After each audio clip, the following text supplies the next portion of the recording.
Baik, untuk selanjutnya saya kembali pada pemaparan pertama. Pada pemapar pertama, Ibu Nurdiansari SPD yang akan menjelaskan tentang fitur sumber belajar, lab maya, dan fitur karya bahasa daerah. Kepada Ibu Nurdiansari, saya. Oke, terima kasih. Bismillahirrahmanirrahim. Assalamualaikum warahmatullahi wabarakatuh. Terima kasih kepada Bapak Moderator yang sudah memberi kesempatan kepada saya untuk memaparkan materi. Seharusnya tadi materi ini memang lebih dulu, tapi karena terkendala jaringan.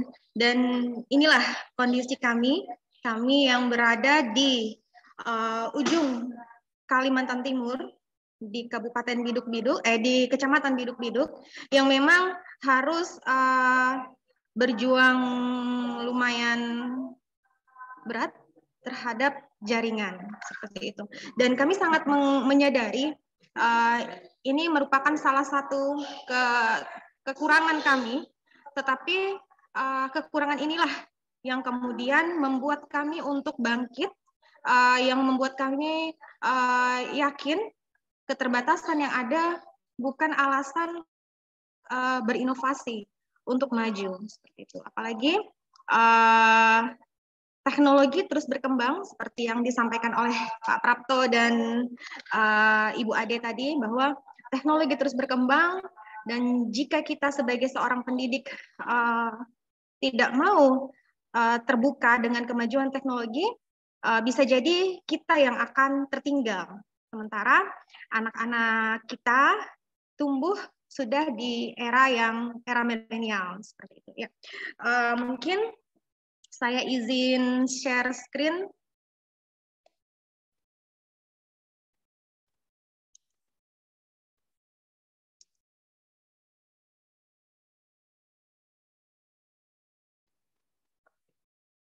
Oh, ya. Oke, saya berkesempatan untuk memperkenalkan fitur-fitur yang ada di rumah belajar, yaitu fitur sumber belajar, kemudian laboratorium maya, dan bahasa dan sastra. Jadi kami sengaja mengangkat tema Merdeka Belajar bersama portal Rumah Belajar, karena program pemerintah yang sedang diluncurkan adalah program Merdeka Belajar.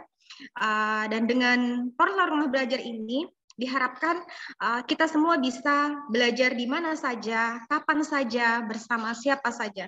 Dan ini menjawab pertanyaan dari Ibu Hindun tadi ya, apakah bisa jika kita bukan guru? Ya, tentu saja bisa gitu ya. Akun Rumah Belajar bisa diakses oleh siapa saja, terbuka. Jadi silahkan untuk guru, untuk orang tua, untuk siswa juga bisa mengakses Rumah Belajar. Yang konten khusus gitu ya, yang hanya bisa diakses oleh guru, itu mungkin ketika ingin berkontribusi, memberikan materinya gitu ya. Nanti akan saya sampaikan di materi saya. Oke, kita langsung ke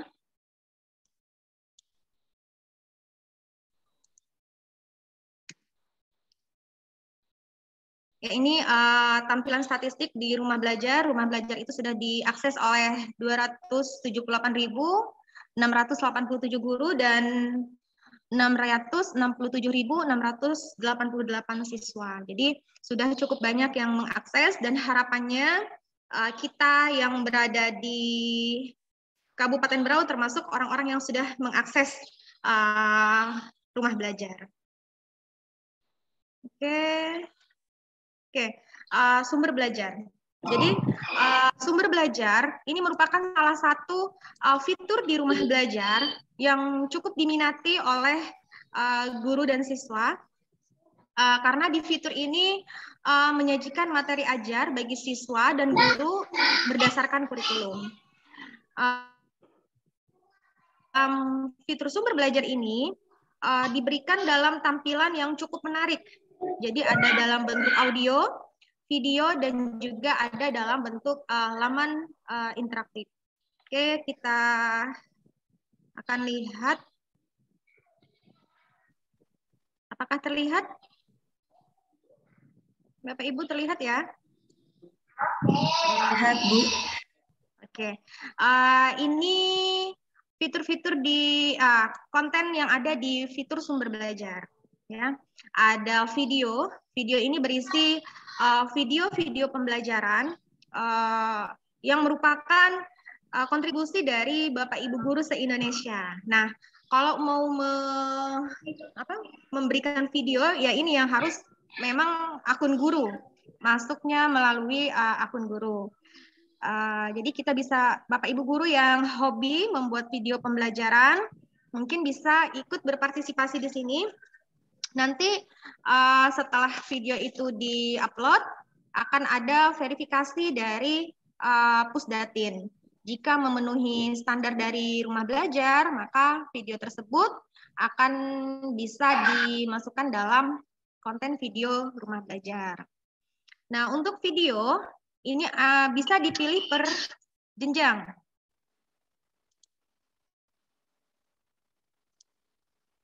Konten video juga bisa dipilih per jenjang. Ini ada banyak ya. Kita coba buka konten video. Nah, ini yang saya akan tampilkan, ini adalah konten video untuk kelas IPA, kelas 4 mata pelajaran IPA.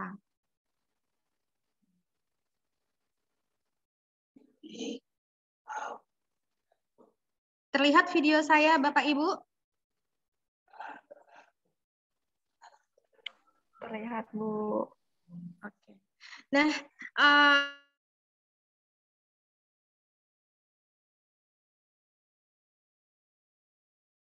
video pembelajaran di sini bisa kita unduh. Jadi ketika kita akan mengajar, kita bisa memberikan kepada siswa secara offline. Jadi sudah kita download terlebih dahulu, kemudian nanti saat pembelajaran kita sudah punya videonya. Seperti itu.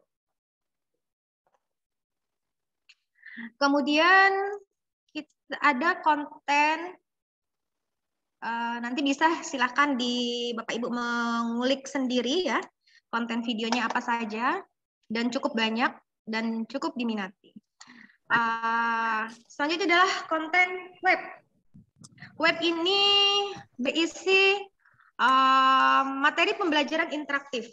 Materi pembelajaran interaktif yang juga merupakan kontribusi dari Bapak Ibu guru yang sudah layak dimasukkan di rumah belajar. Seperti yang disampaikan oleh Bu Eka tadi, jadi kami di level 3 kemarin sudah dilatih untuk membuat MPI, materi pembelajaran interaktif ini, dan punya kami lagi mengantri untuk proses verifikasi, dan semoga punya kami nanti bisa memenuhi syarat rumah belajar. Oke, kita lihat. Ini bisa diatur volume. Tadi volume.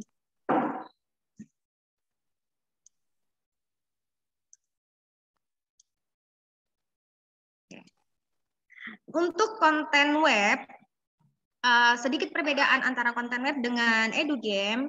Kalau EduGame tadi dia tampilannya game yang dikemas untuk pembelajaran. Nah, kalau konten web ini pembelajaran yang dikemas ada gamenya, seperti itu. Jadi ada materi ajar yang sebelum disampaikan kepada anak-anak dan bisa dilihat, yang bisa mereka pelajari terlebih dahulu sebelum mereka masuk memilih bermain.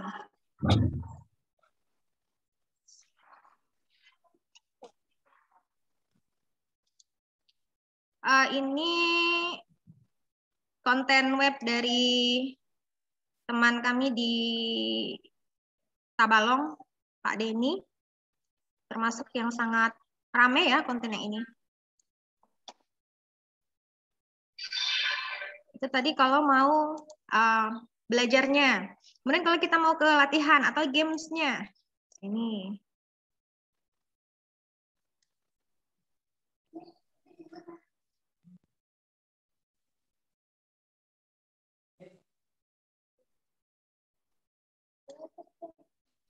Oke, kita enter nama kita dulu.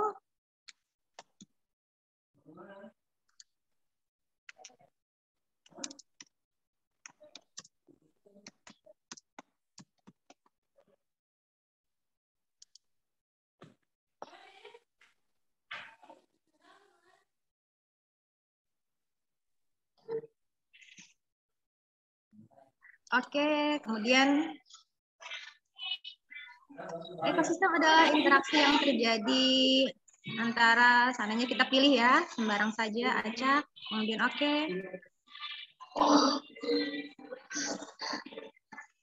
Oke, mengulang. Kita ulang lagi. Oh, ternyata masih salah. Kita coba lagi.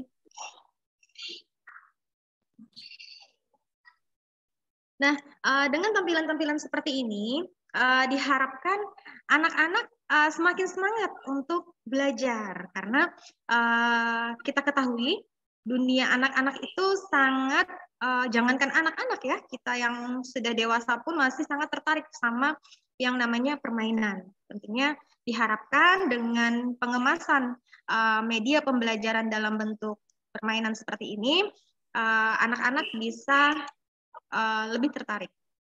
Oke, kemudian ada lagi konten dalam sumber belajar itu adalah audio. Audio itu dia berisi rekaman suara.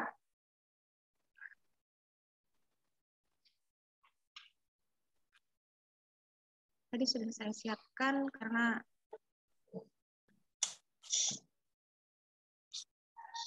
ini konten audio. Oke, kita coba mendengarkan. Untuk konten audio ini, jadi materi pembelajarannya disampaikan dalam bentuk rekaman, jadi seolah-olah anak lagi mendengarkan siaran radio. Asik juga untuk sebagai pilihan.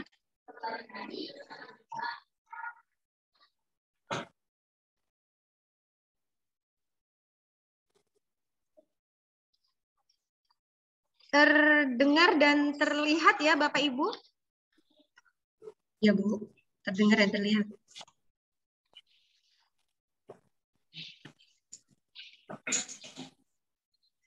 Oke. Mungkin kurang lebih seperti itu ya.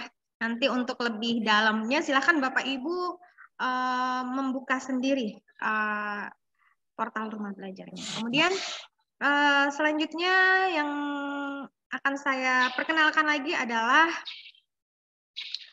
laboratorium Maya. Oke, laboratorium Maya ini merupakan fitur simulasi praktikum laboratorium yang disajikan secara interaktif dan menarik, dikemas bersama lembar kerja siswa dan teori praktikum. Laboratorium Maya ini sebagai salah satu solusi untuk kita yang mungkin kesulitan menyediakan bahan praktikum, atau mungkin bagi sekolah yang belum memiliki laboratorium tapi pengen memberikan pengalaman belajar pada anak-anaknya, percobaan di dalam sebuah lab. Oke, kita akan lihat seperti apa sih laboratorium Maya itu. Oke, ini. Nah, ini ya laboratorium Maya. Pilihannya ada di sini. Kita misalkan mau melihat praktikum tentang fotosintesis. Ada titik beku larutan, ada gerak parabola. Ini sangat membantu proses pembelajaran di sekolah. Oke, kita mau coba ya. Ini yang saya klik tadi adalah praktikum titik beku larutan. Oke. Jadi di sini dia akan menampilkan jenis zat pelarutnya. Zat pelarutnya bisa kita pilih. Kita mau mencoba benzena. Oh, berubah. Titik bekunya berubah.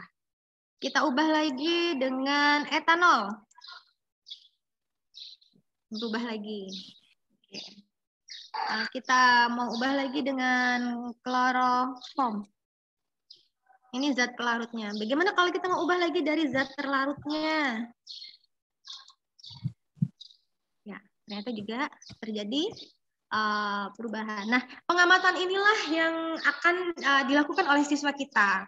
Jadi mereka mungkin kita yang di desa masih di kampung belum punya fasilitas laboratorium yang memadai. Anak-anak kita akan bisa melakukan pengamatan dari sebuah laboratorium. Ini ada latihan soalnya. Melakukan percobaan.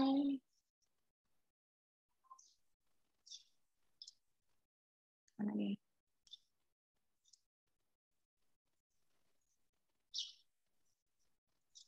Oke. Ini bisa dicek. Jadi ada perintahnya apa yang harus dilakukan oleh anak-anak dan anak-anak akan melakukan prakteknya. Oke, ini laboratoriumnya. Selanjutnya adalah karya bahasa dan sastra. Oke, seperti namanya, untuk fitur bahasa dan sastra ini menyediakan prosa, puisi, dan referensi karya sastra lainnya. Kita akan buka juga.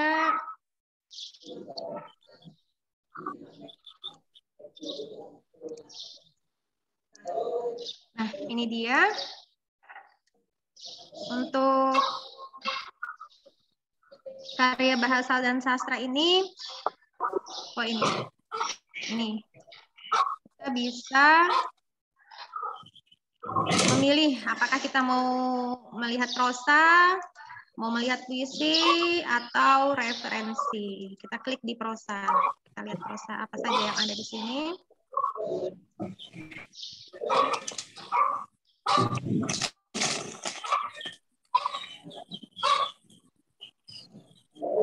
Nah, ini daftar konten prosa yang ada di bahasa dan sastra. Nah, kita mau buka.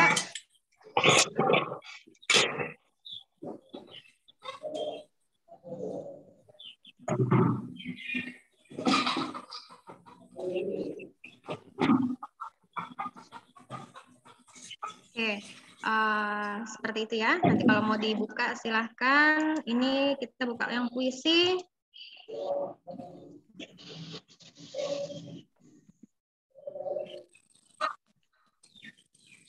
Untuk konten yang ada di bahasa dan sastra, ini juga dapat di-download terlebih dahulu. Puisi ya. Ada antologi puisi.